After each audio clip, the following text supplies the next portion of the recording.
কারণ দর্শানোর কোনো নোটিশ দেওয়া হয়নি। বেসরকারি টেলিভিশনের একটি টকশোতে দাওয়াত পান জাতীয় নাগরিক পার্টির যুগ্ম সদস্য সচিব পদে থাকা মাহিন সরকার। সেখানেই কথা বলছিলেন ডাকসু নির্বাচনে প্যানেল দেওয়া সহ নানা ইস্যুতে।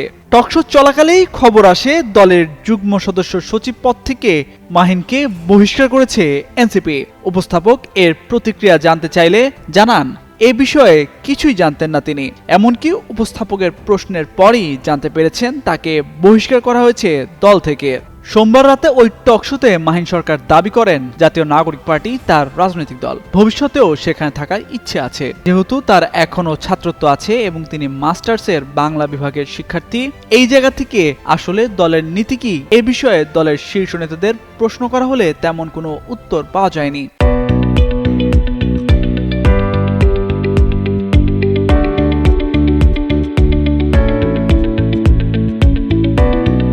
তাদের জবাবে এটা ছাত্র রাজনীতি হয়ে যায়, কিন্তু কোন গ্রাউন্ডে বা কোন নীতির আলোকে ডাকসু নির্বাচনে যেতে পারবেন না সেটা তাকে জানানো হয়নি।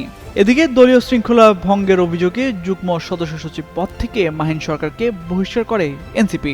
রাতে এনসিপির যুগ্ম সদস্য সচিব সালেউদ্দিন সিফাত স্বাক্ষরিত এক বিজ্ঞপ্তিতে এ তথ্য জানানো হয়। দলের একাধিক সূত্র বলছে, দল থেকে নিষেধ করা সত্ত্বেও মাহিন সরকার ডাকসু নির্বাচনে দাঁড়ানোর সিদ্ধান্ত নেন।